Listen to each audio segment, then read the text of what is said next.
Oi, gente, boa tarde. Espero que vocês tenham passado bem aí desde a última aula. E vamos começar? Bom, hoje a gente vai começar a nossa conversa sobre citologia. É uma conversa que vai levar ainda algumas aulas, é um assunto um pouco extenso. E, bom, para começar, né, vamos entender o que é essa tal da citologia. Cito quer dizer célula. Então, a citologia nada mais é que o estudo das células. E aí a gente já pode partir para a nossa próxima pergunta, que é, beleza, então o que é uma célula? Bom, para responder essa pergunta, a gente tem aqui o nível de organização dos seres vivos. Vocês provavelmente já viram isso em algum momento.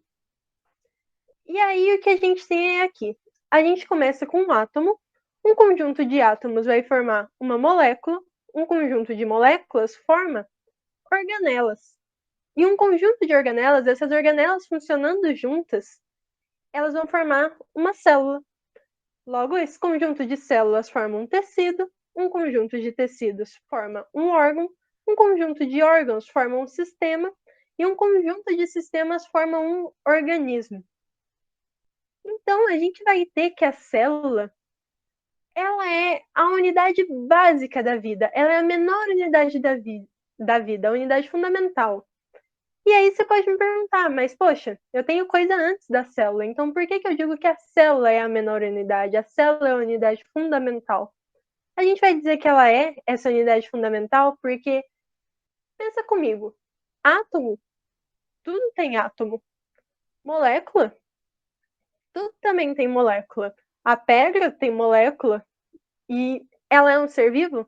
Não é.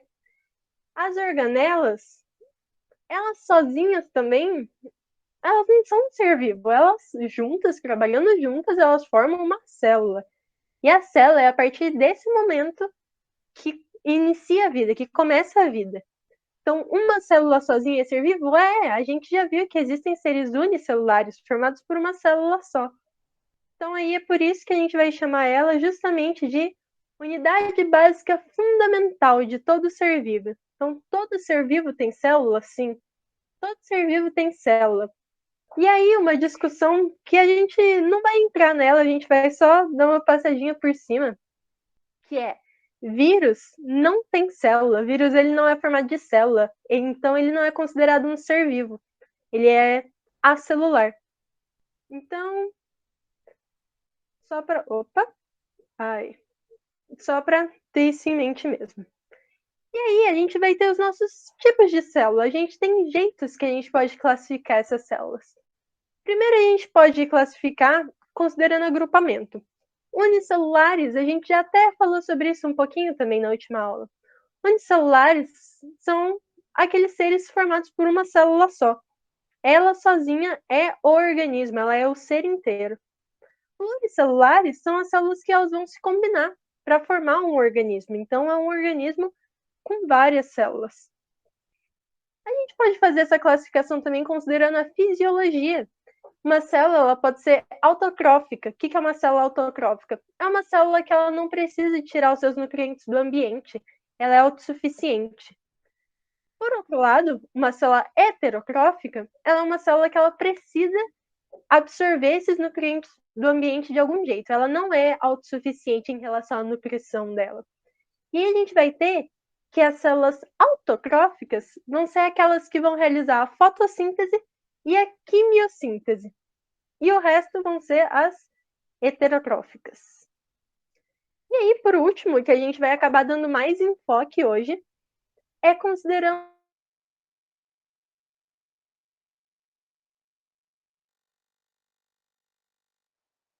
procarióticas são aquelas que não vão ter uma membrana delimitando o núcleo.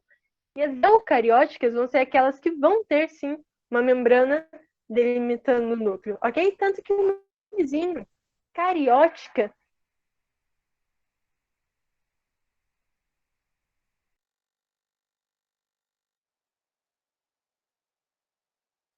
conversando sobre as células procarióticas.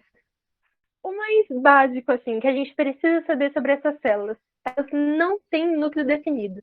Essa é a definição de procariótica. Então, se você tiver que escolher uma coisa para lembrar sobre célula procariótica, escolhe lembrar disso. Ela não tem núcleo definido. Elas são células menos complexas, elas não possuem organelas citoplasmáticas membranosas. E a gente vai ver o que são essas organelas já já. Elas têm o DNA circular, que isso quer dizer, o nosso DNA ele é em fita, ele é uma fitinha. O DNA das bactérias não, ele é um círculozinho fechado. Então, se você pegar o DNA delas e abrir, você vai achar um círculo, DNA circular. E elas possuem a parede celular. E aí, o que vão ser? Quais vão ser os seres que vão ter as células procarióticas? São as bactérias, cianobactérias e arqueobactérias. Só. De resto, é tudo eucarionte, certo? Então, vamos lembrar. Vírus é celular. As bactérias, cianobactérias e arqueobactérias são procarióticas. E o resto vai ser tudo eucariótico. Aqui, a gente tem... Espera aí que tá carregando. Aí. Aqui tem uma imagem do que seria, assim, o basicão. O arroz com feijão de uma célula procariótica. E a gente tem várias coisas aqui que eu já vou comentar. Peço só um minuto rapidinho.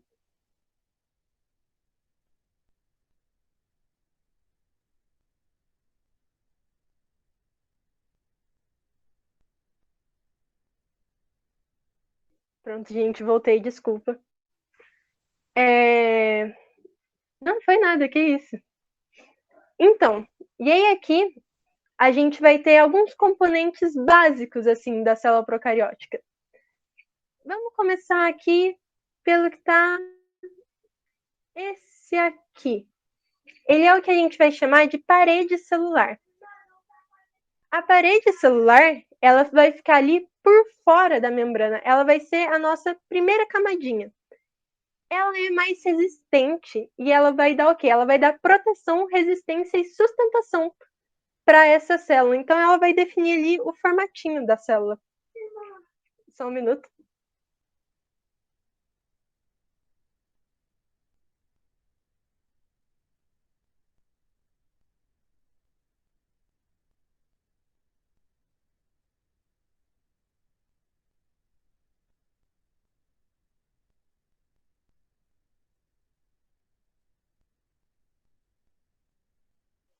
Desculpa, gente.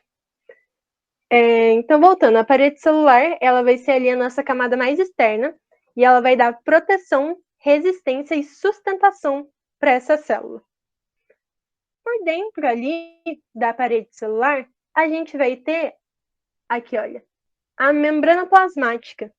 O que é a membrana plasmática? Ela é, como o próprio nome já diz, ela é uma membrana, ela tem uma característica mais lipídica, então ela é formada por lipídios, mais especificamente fosfolipídios, e a membrana ela vai funcionar como se ela fosse o porteiro da nossa célula.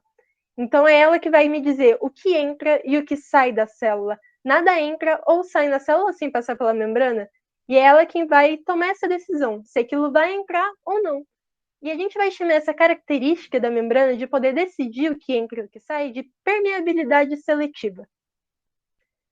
E aí, em algumas células procariontes, a gente pode ter isso daqui, a cápsula. O que é a cápsula? Ela também é uma camada que vai ali por fora da parede celular, que ela vai conferir ainda mais resistência e proteção.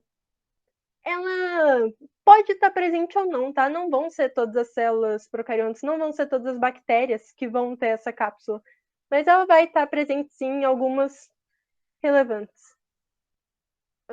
Vamos lá. Ok, o citoplasma. Citoplasma ele vai ser tudo que está da membrana para dentro. Então, tudo isso daqui que está da membrana para dentro é o citoplasma. Esse citoplasma, o que ele vai fazer? Primeiro, ele vai abrigar tudo isso aqui e ele vai ser o responsável por oferecer um ambiente favorável para essa célula. Então, ele que vai definir, por exemplo, o pH, ele que vai ter os componentes que a célula vai precisar para fazer o metabolismo dela. O que é o metabolismo da célula? são as reações químicas que ela precisa fazer para sobreviver. E todas as coisas que ela vai precisar para essas reações vão estar soltas ali no citoplasma. Então, a função dele é essa: ele vai abrigar a célula e ele vai fornecer as coisas que a célula precisa para realizar o metabolismo. E aqui, no citoplasma, a gente vai ter essas bolinhas azuis, elas são os ribossomos. O ribossomo, ele vai ser uma organela que ele vai ser responsável pela síntese proteica. Então, ele vai produzir proteína. Esse amarelo aqui, a gente vai chamar ele de nucleóide. O nucleóide, ele é esse amontoado de material genético que a gente consegue achar. A gente chama ele de núcleo? Não, a gente não chama ele de núcleo, porque a gente não tem nada delimitando ali, a gente não tem uma membrana separando. Isso é núcleo, isso é citoplasma. Não. Isso tudo aqui está solto lá dentro do citoplasma, como se fosse um sopão mesmo. Então a gente vai chamar ele de nucleóide. Por quê? Porque ele é só um agregado mesmo de material genético. Aqui nessa imagem que eu coloquei não tem, mas a gente vai achar também nas células procariontes uns pedaços de DNA circular menores. Você vai achar então pedaços menores que eles não vão estar agregados aqui nesse nucleóide, eles vão estar mais perdidinhos assim pelo citoplasma. Então são umas bolinhas mesmo assim, porque o DNA é circular. Esses pedacinhos de DNA que a gente acha no citoplasma perdidos assim do nucleóide, separados do nucleóide, eles vão ser chamados de plasmídios, ok? E o que falta aqui? Ok, o mesossomo. O mesossomo, ele é uma invaginação. O que é uma invaginação? Ele é uma dobra na membrana e ele vai estar associado ali com o processo de respiração celular dessa célula. Respiração celular dessa célula, uau. E aí aqui por último a gente tem o flagelo. O flagelo, ele vai estar relacionado à locomoção mesmo. Ele vai estar presente em todas. Não necessariamente, algumas podem ter cílios, que é um outro tipo de locomoção, são como se fossem vários flagelinhos pequenininhos nas laterais. Mas o flagelo ele vai estar aí para isso, ele vai estar auxiliando mesmo nessa locomoção. Aqui é só escritinho mesmo, as coisas que eu falei, para depois, quando vocês estiverem com os slides, se vocês quiserem copiar ou algo do tipo. Mas eu vou pular porque é o que a gente estava conversando ali mesmo, ok? E caso tenha alguma dúvida, alguma coisa, pode me parar, tá, gente? Pode abrir o microfone se quiser. Se não quiser, pode mandar no chat. Vão me falando. E aí, bom, agora a gente vai conversar um pouquinho sobre a teoria endossimbiótica. O que é a teoria endossimbiótica? A gente vai ver no próximo slide que as células eucariontes, elas vão ter mitocôndrias e no caso das vegetais, elas vão ter cloroplastos, que são duas organelas que vão ser muito importantes para essas células, porque são duas organelas que elas vão trabalhar no fornecimento de energia. E existe uma teoria que vai dizer para a gente que as mitocôndrias e os cloroplastos surgiram através de uma simbiose de seres procariontes. O que isso quer dizer? Imagina que tinha uma célula eucarionte, uma célula procarionte. Essa célula procarionte entrou na célula eucarionte, passou a viver dentro dela. E o que a simbiose quer dizer? A simbiose quer dizer que tinha vantagem para as duas. Qual que era a vantagem ali para a eucarionte? Essa célula procarionte, que passou a viver dentro dela, produzia energia para ela. Então isso era bom para ela tinha mais energia. Já do outro lado, essa célula eucarionte, ela ia dando nutrientes e ela oferecia proteção para essa célula procarionte. Então para ela também era bom.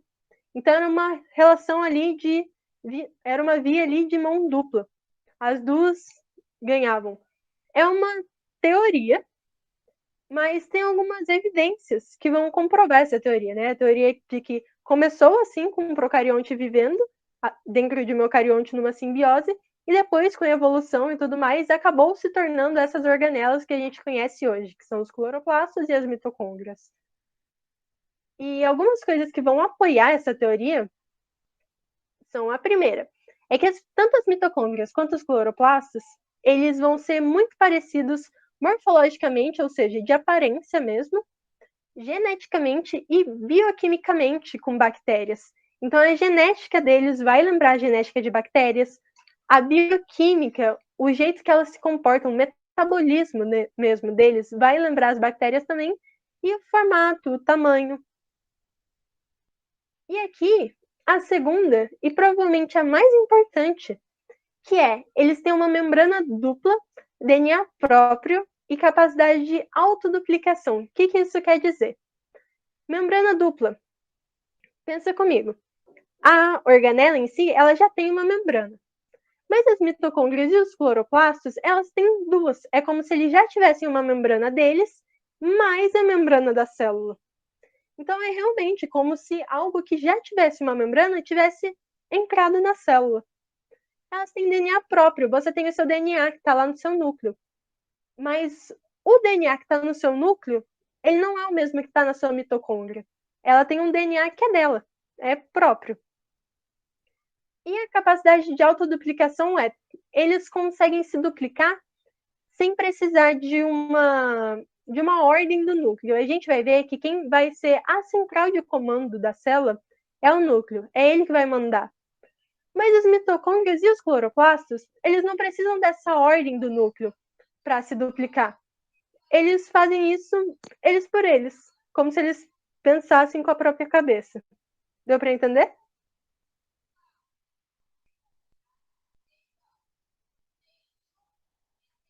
E aí agora a gente vai entrar então nas células eucarióticas. A gente vai começar com a célula eucariótica vegetal, depois a gente vai para animal. As duas são células eucarióticas, elas são muito parecidas, vocês até vão ver na hora que a gente for conversando, mas a gente divide porque elas têm algumas diferenças relevantes, sim, então a gente vai conversar sobre elas separadinhas.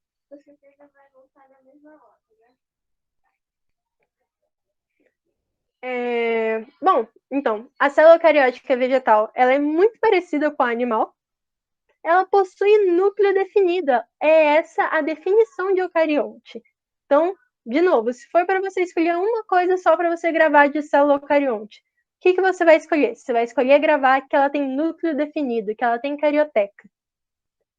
E ela possui parede celular, cloroplastos e vacúolos. A gente já vai ver o que cada uma dessas coisas faz. E ela vai realizar fotossíntese. Então, as plantas, elas são autotróficas, elas são fotossintetizantes. Vamos lá. Aí aqui a gente tem a imagem da nossa célula. Vamos começar aqui da parede celular, que é o que está mais externo. A parede celular... Desculpa, gente. A parede celular, ela vai, na mesma caso que das bactérias, ela vai dar proteção, resistência e sustentação para essa célula. É essa a função dela. Mas, nesse caso, essa parede celular, ela vai ser formada de celulose. Então, parede celular das plantas, celulose. E interessante comentar que as plantas, todas são pluricelulares, não existe uma planta unicelular. Então, a gente tem que pensar que essa célula, ela nunca vai funcionar sozinha. Ela sempre vai ter que estar em contato com alguém. Então, aqui nessa parede celular, a gente vai ter pequenos poros, pequenos buraquinhos, por onde vão passar pontes de citoplasma. Então, são buraquinhos que vão ligar essa célula na célula que está do lado dela. Então, são pontezinhas de comunicação para que uma célula possa se comunicar com a outra e elas possam funcionar como um todo. Essas pontes de citoplasma vão chamar plasmodesmo. Plasmodesmo. Isso. E, bom, membrana plasmática, mesma coisa, formada de lipídios. Vai ser o porteiro da nossa célula, ela vai dizer o que vem, o que entra, o que sai. Permeabilidade seletiva. Aqui, vamos para o núcleo. O núcleo, ele vai ser o central de comando na célula. é ele que vai dar, ele que vai controlar a célula, ele que vai dizer para ela como fazer as coisas, o que fazer. Como que ele faz isso? Estímulo bioquímico. E o núcleo, ele vai estar guardando para a gente o nosso material genético. Nosso material genético, ele é como se fosse a receitinha de tudo que tem no nosso corpo. Então, o núcleo, ele vai guardar esse material genético e essa membrana que cobre, que vai fazer o núcleo ser núcleo, a membrana que separa o material genético do citoplasma, vai ser chamada de carioteca. Então, membrana que recobre o núcleo, carioteca. Núcleo é a central de comando e ele guarda o material genético. E aí, para os seres eucariontes, a gente vai ter que o citoplasma, ele não é mais tudo que está dentro da membrana plasmática. Para os eucariontes, o citoplasma, ele é tudo que está entre a membrana plasmática e a carioteca. Então, tudo isso que está aqui no meio é citoplasma, certo? E aí, a mesma coisa, esse citoplasma, ele vai guardar as organelas, que estão aqui em volta, e ele vai guardar também todas as substâncias que essa célula vai precisar para realizar as reações dela. Peraí. Okay. Vamos começar daqui. Retículo endoplasmático rugoso. O que é o retículo endoplasmático rugoso? Eles são tubinhos que vão ter ribossomos associados.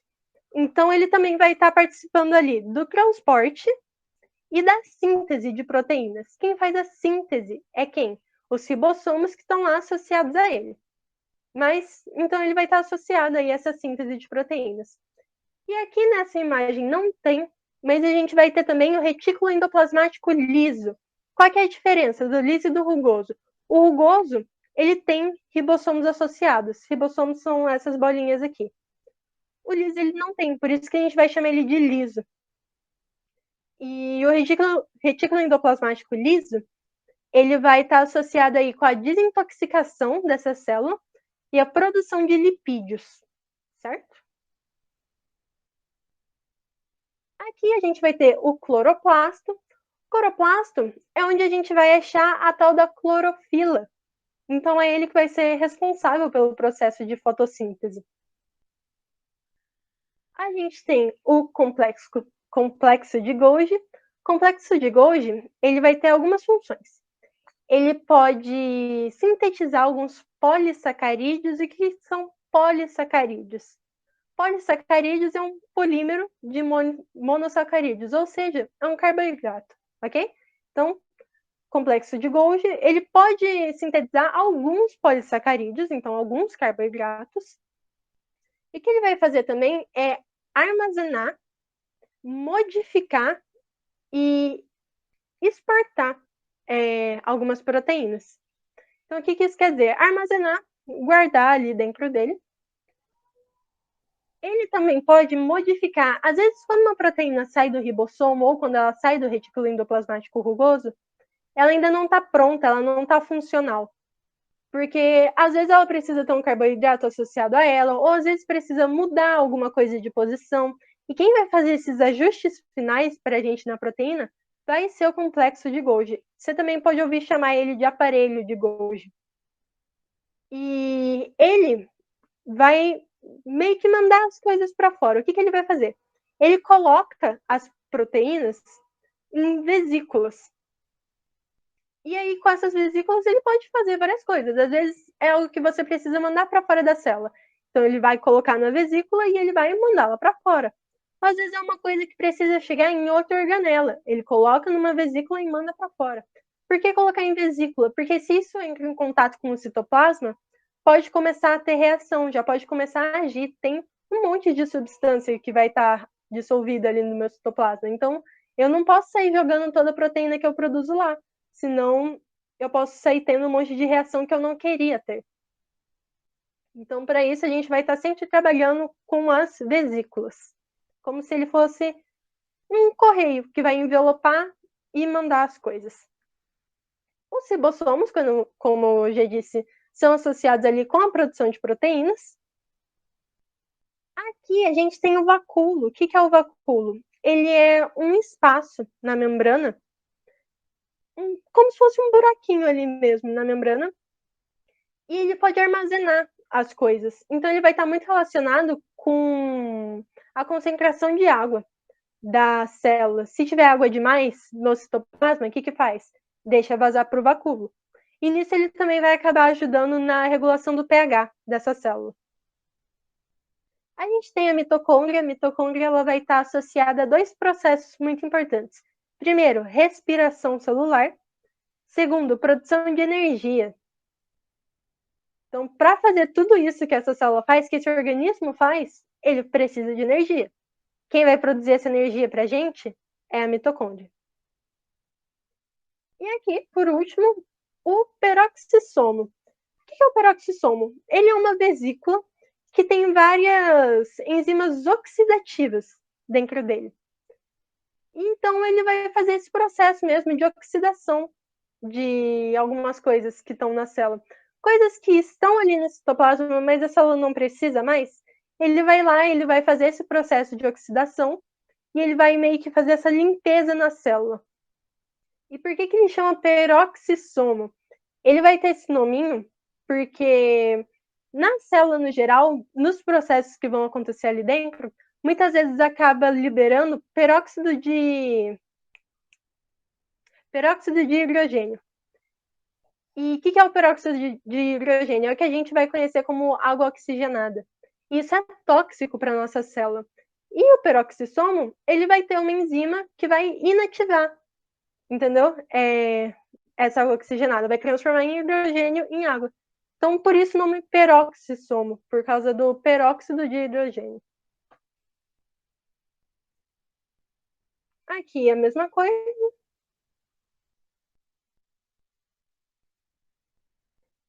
Ok. E aí a gente vai para a célula eucariótica animal. Então vamos lá. Ela é muito parecida com a vegetal, vocês vão ver que até em relação às organelas a gente vai se repetir muito. E algumas diferenças. Ela não possui a parede celular, então é a primeira célula que apareceu aqui pra gente que não tem essa parede celular. E ela tem um núcleo definido. Por quê? Porque ela é eucariótica. Ai, gente, uma coisa que eu disse que ia falar, mas eu acabei esquecendo. As organelas citoplasmáticas membranosas são essas aqui, tá bom? Ribossomo não. Retículo endoplasmático rugoso, retículo endoplasmático liso, complexo de Golgi. São todas essas organelas que a gente está vendo aqui. E aí, de novo, vamos lá para a mesma história. Membrana plasmática. Tenho certeza que agora até vocês já conseguem falar para mim que ela é formada de lipídios e ela vai ser o nosso porteiro. Ela decide o que entra e o que sai da célula. E o nome disso é permeabilidade seletiva. A gente tem o citoplasma. O citoplasma ele vai ser tudo que está entre a membrana plasmática e a carioteca. E a gente já sabe que a carioteca é a membrana que envolve o núcleo. A gente também sabe que o núcleo guarda o material genético. Tô passando mais rapidinho nessa parte porque é de verdade só o que a gente acabou de ver, tá bom? Mas qualquer coisa, fala aí que eu diminuo o ritmo. O retículo endoplasmático rugoso, ele vai ter os ribossomos associados, ele vai ser responsável ali pela produção e transporte de proteínas.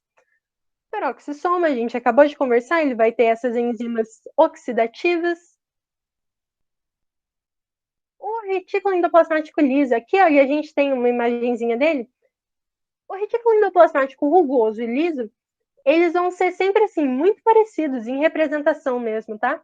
Então, o jeito que você tem de diferenciar é procurar o que tem bolinha. O que tem bolinha vai ser o rugoso, por conta dos ribossomos. A gente tem a mitocôndria, que vai fazer esse processo para a gente de respiração celular e de produção de energia. O aparelho de Golgi, que ele vai produzir alguns polissacarídeos e ele vai ali ser o nosso correio, ele vai envelopar as proteínas, vai fazer os ajustes finais e mandar elas para onde elas precisam chegar. E aí agora apareceram duas coisas novas aqui pra gente. Apareceu um lisossomo e um centríolo. O que é o centríolo? ele vai estar associado com o processo de divisão celular. Então, por hora, só saber isso mesmo, que o centríolo ele vai estar ali ajudando na divisão celular, e a gente vai ver mais especificamente o que ele faz quando a gente estiver vendo essa divisão. E o lisossomo, ele vai ser responsável pela digestão celular, digestão intracelular. O que isso quer dizer? Ele vai fazer um trabalho bem parecido com o do peroxissomo. Qual que é a diferença? O peroxissomo ele tem enzimas oxidativas e o lisossomo tem enzimas digestivas. Então, são processos químicos diferentes. Mas o que ele vai fazer vai ser exatamente isso. Ele vai pegar o que está ali naquela célula de sobra, de resto, que a célula não precisa, que é realmente resto das reações que tiveram, e ele vai digerir isso, tirar isso da célula. O lisossomo, ele é produzido pelo aparelho de Golgi, ok? Então, o lisossomo é produzido pelo aparelho de Golgi. Então, a gente já pode acrescentar mais uma função ali para ele. E esses lisossomos, eles vão estar associados também com o processo de apoptose. O que é apoptose? É o que a gente vai chamar de morte celular programada ou suicídio celular. As células que você tem no seu corpo, as células da sua pele, elas não são as mesmas células que você tinha quando você tinha 5 anos de idade. Vocês concordam comigo, certo? Que elas mudaram. As células do seu corpo, elas não nascem e ficam contigo para sempre. A maioria não. E quando vai ter essa renovação de células, as células velhas precisam sair para as novas terem lugar para onde entrar ali. Para isso, a gente vai entrar num processo de apoptose. O que é? Essa célula sabe que ela já está muito velha e os lisossomos vão começar a digerir as organelas da célula. Então, o lisossomo vai, digere as organelas da célula e a célula vai morrendo. E ela morre porque já era a hora dela morrer mesmo, porque ela já estava muito velha e outra célula mais nova vai entrar no lugar. Então, o lisossomo vai estar aí com a gente nessas duas funções, digestão celular, e ele vai ter um papelzinho mais importante nesse processo de apoptose.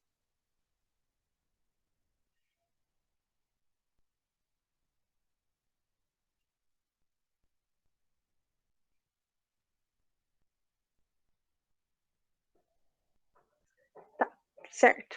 Ali, de novo, só estava tudo que eu já tinha falado, mas de um jeito escrito. E agora a gente vai começar a dar mais ênfase para algumas coisas dentro da nossa célula. Primeiro, vamos conversar um pouquinho sobre citoplasma. O que é o citoplasma? Ele é, como eu disse, tudo aquilo que vai estar entre a membrana plasmática e a carioteca. E o fluido do citoplasma, ele vai ser uma massa coloidal. O que isso quer dizer? Ele vai ser tipo um gel. A gente vai chamar esse gel, esse fluido, de citosol. Citosol, ele vai ser basicamente água e proteína. E ali vão estar um monte de material. É exatamente aquilo que eu disse. Vão ser todos os materiais que a célula vai precisar para fazer os processos metabólicos dela, vão estar todos ali nessa sopona. Então, a gente vai ter íons, açúcares, bases nitrogenadas, aminoácidos, RNA, enzimas, todas as coisas que a célula precisa para seguir fazendo suas reações. E aí, no citoplasma, a gente vai encontrar uma coisa muito importante no citoplasma de eucariontes, tá bom? A gente vai encontrar o citoesqueleto. E só nos eucariontes. Procarionte não vai ter citoesqueleto. E o que é esse citoesqueleto? Ele é isso exatamente o que parece. Cito, célula, esqueleto. Esqueleto. Então, ele vai ser como se fosse um esqueleto da célula. E o que o nosso esqueleto faz para a gente? Ele vai ajudar na nossa locomoção, ele ajuda na nossa sustentação. É exatamente o que o citoesqueleto vai fazer também pela célula. Ele vai ser formado de filamentos proteicos que vão estar ali presentes no citoplasma, e lembrando, só eucariontes. Procarionte não tem citoesqueleto. A gente vai ter 3 tipos de filamentos que vão formar o citoesqueleto: microfilamentos, microtúbulos e filamentos intermediários. Os microfilamentos são filamentos formados de actina. Eles são muito abundantes ali no citosol, então vai ter bastante deles no citoplasma e eles vão auxiliar na organização. O que isso quer dizer? Na célula, a gente viu ali que tem várias organelas, certo? Se tudo isso estivesse solto dentro da célula, ia ficar tudo nadando ali, mudando de lugar. Mas não é tudo solto. Essas organelas, elas têm uma certa... Elas são até certo ponto fixadas. E quem vai segurar elas ali no lugarzinho delas são os microfilamentos, uma parte do citoesqueleto. E os microfilamentos também vão auxiliar na formação de pseudópodes. O que são pseudópodes? É o que a gente vai chamar de pés falsos. São alongações na célula que vão ajudar ela a se mover. Então, imagina comigo, a célula está aqui. É como se ela fizesse isso e puxasse. Esse movimento são os pseudópodes, ok? É a célula mesmo se esticando para tentar andar. Então, ele vai auxiliar aí nesse processo de locomoção. A gente tem os filamentos intermediários. Ai, gente, uma coisa, perdão. Uma coisa também interessante para saber é que a actina, quando ela está associada com a miosina, que é um outro tipo de filamento, ela vai fazer contração muscular. Então, nas células musculares, a gente vai ter bastante actina e miosina. E juntas é elas que vão fazer ali a nossa contração muscular.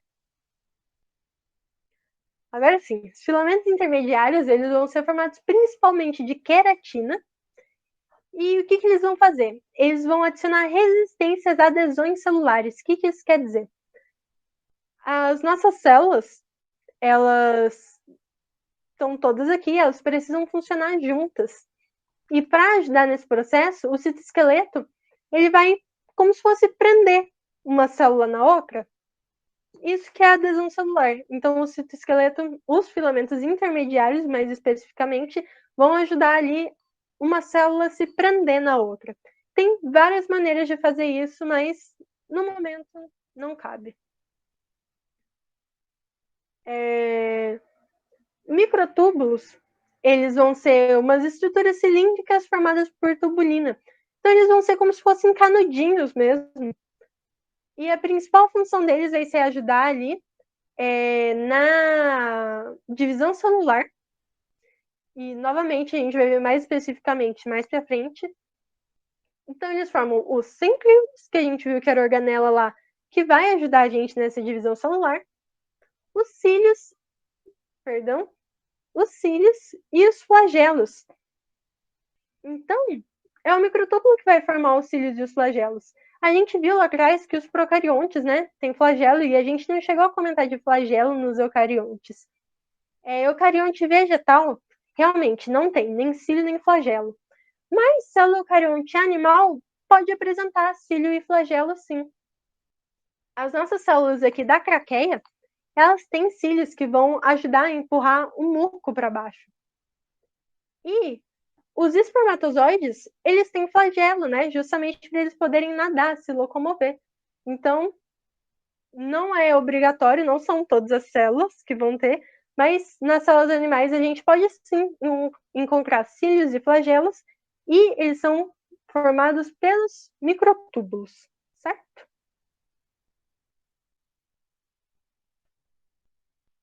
Agora aqui sobre a mitocôndria, a gente vai falar um pouquinho sobre a estrutura dela, porque é algo que vocês vão precisar nas próximas aulas.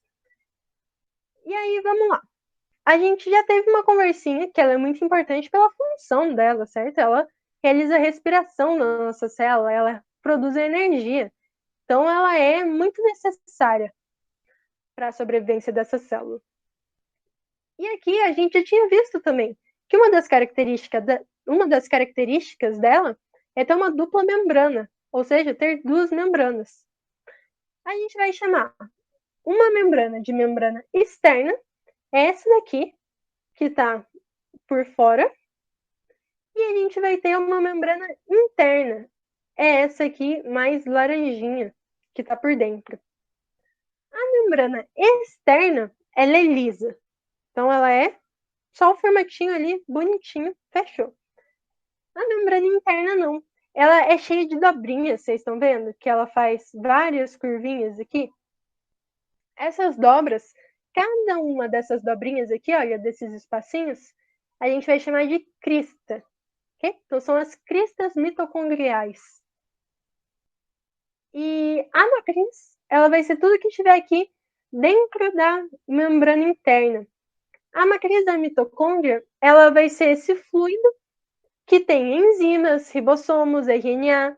Então, ela vai funcionar como se fosse o citoplasma da mitocôndria. A gente pode chamar isso de citoplasma? Não, porque a mitocôndria ela não é uma célula, ela é uma organela. Então, a gente vai chamar isso de matriz. Mas ela vai funcionar ali com uma função bem parecida com a do citoplasma. Então, a mitocôndria ela vai ter ribossomos próprios para fazer a síntese proteica dela. E a gente vai possuir aqui o DNA próprio. E esse DNA próprio dela é DNA circular. E quem a gente viu que também tinha DNA circular eram os organismos procariontes. Então, mais uma das evidências aí da teoria da endossimbiose. E aqui, entre a membrana interna e a externa, fica um espaço, que é o espaço entre membranas, certo? Então, aqui, revisãozinha bem rápida, pontual, diferenças. Procariontes e eucariontes. Procariontes não têm núcleo definido, eles são células menores e são mais simples, não têm organelas membranosas, tem DNA circular, não tem citoesqueleto, não tem mitocôndria, e eles vão se dividir por fissão binária. O que é fissão binária? Tem uma bactéria aqui, ela se divide e forma duas. É isso. E os eucariontes, eles têm núcleo definido, são células maiores, células mais complexas. Eles vão possuir organelas membranosas, a gente tem várias organelas na célula eucarionte, a gente acabou de ver. O DNA, ele vai ser longo e filamentar, então vai ser um DNA mesmo em formato de fita. Ele possui citoesqueleto, possui mitocôndrias e se divide por mitose ou meiose, que são dois processos de divisão celular que a gente vai ver um pouquinho mais pra frente. E aí, aqui também algumas diferenças rápidas entre a célula eucariótica vegetal e a animal. A animal pode apresentar cílios e flagelos, possui lisossomos. Ela não possui cloroplasto, plasmodesmo, vacúolo e parede celular. E aí aqui é só vocês inverterem. O que a animal não possui, a vegetal possui. Então ela vai apresentar cloroplasto, plasmodesmo, vacúolo e parede celular. E ela não vai apresentar o que a animal ali apresenta, flagelos e cílios e lisossomos. Tudo bem, gente? Dúvidas, questionamentos sobre a vida?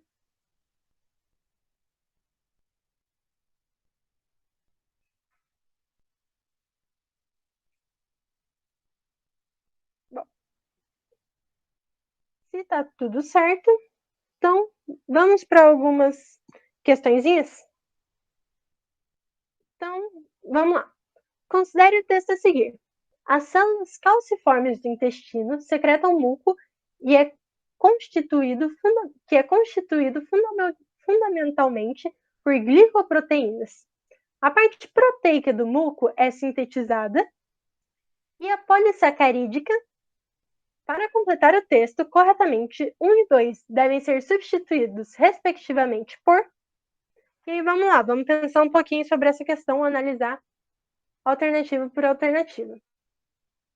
Parte proteica do muco. Quem que a gente sabe que vai produzir ali proteína? Ribossomo e retículo endoplasmático rugoso, porque ele tem ribossomos associados. E aqui, olha, polissacarídicas. A gente comentou sobre uma organela que ela tem ali, uma das funções dela é produzir alguns polissacarídeos, que é o complexo de Golgi. E aí a gente vem aqui. 1, ribossomos? Certo. Mais 2, mitocôndria?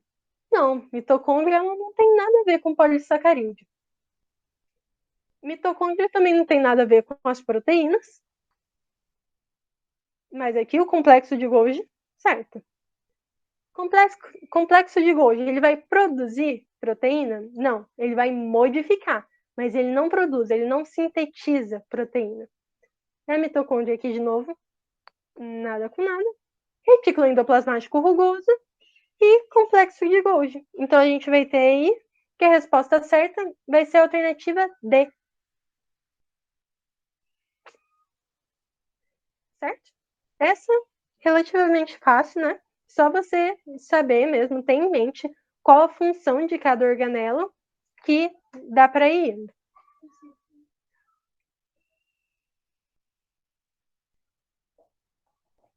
Próxima questão.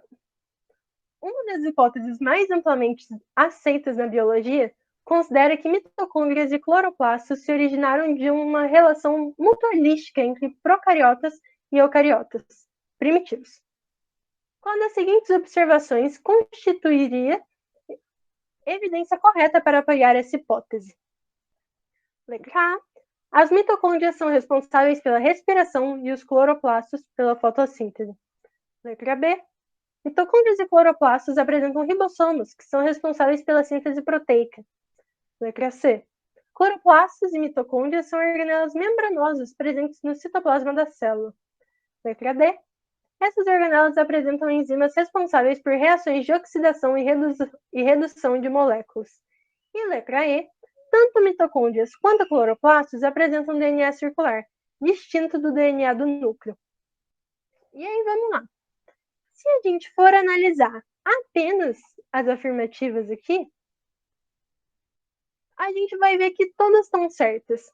Nenhuma aqui está falando algo errado sobre mitocôndrias e cloroplastos. Então, na verdade, o que a gente tem que prestar atenção é exatamente nisso. O que a questão está me perguntando? Às vezes, a gente tem mesmo de só de você ler a alternativa, você sabe que está errado, porque a afirmativa está errada. Mas a gente sempre precisa prestar muita atenção nisso. O que a questão está perguntando? Porque em questões como essa, você pode ter várias respostas certas. Então a gente tem aqui. Qual das seguintes observações constituiria evidência para apoiar essa hipótese? Qual hipótese? A da endossimbiose. Eles serem responsáveis por respiração e fotossíntese é uma evidência da endossimbiose? Não. Eles apresentarem ribossomos responsáveis por síntese proteica é? Também não. A célula tem os ribossomos dela. Eles serem organelas membranosas presentes no citoplasma da célula é uma evidência? Não, a célula tem várias organelas membranosas. Elas apresentarem enzimas responsáveis por reações de oxidação e redução de moléculas também não indica nada para a gente em relação a essas endossimbioses. Então, aqui, a única coisa que vai indicar para a gente realmente fortificar essa teoria é que elas apresentam DNA circular, é que elas apresentam um DNA diferente do nuclear. Então, é isso que vai levar a gente a acreditar que elas possam ter vindo realmente de outro organismo. Certo?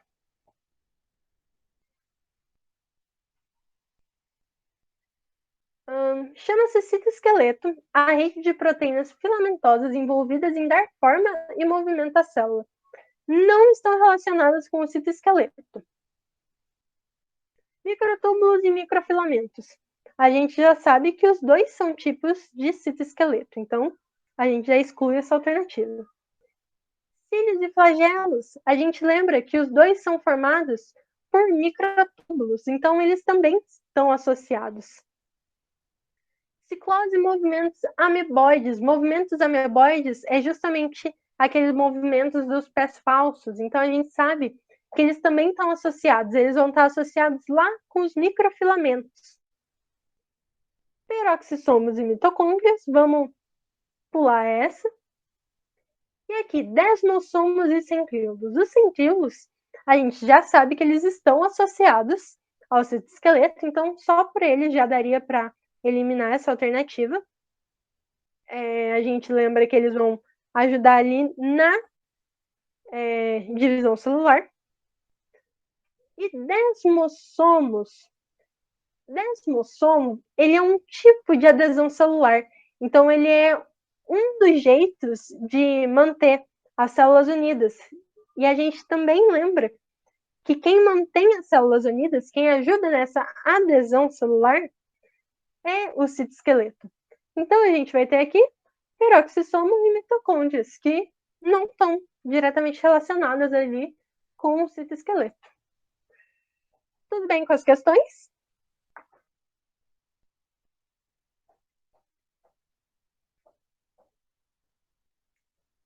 Show! E aqui, por último, é só uma indicação para vocês de 2 aplicativos para visualizar modelos de células. Então, quando você abre lá, você consegue ver as células, organelas, é bem legal. Se vocês quiserem dar uma olhada, usar para estudar, até para facilitar quando aparece imagem mesmo de célula em provas. E, bom, gente, é isso que eu tinha para passar para vocês hoje. Espero que vocês tenham conseguido aproveitar a aula, que tenha sido tudo bem. E muito obrigada pela presença, pela atenção, pelos ouvidinhos. Vejo vocês na próxima aula. Tchau, tchau. Show, que bom, Horácio. Fico feliz que tenha ajudado.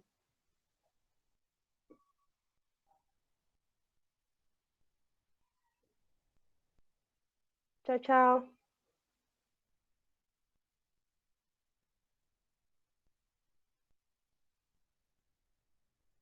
Ai, que bom, Pablo. Fico feliz. Tchau, tchau. Boa semana.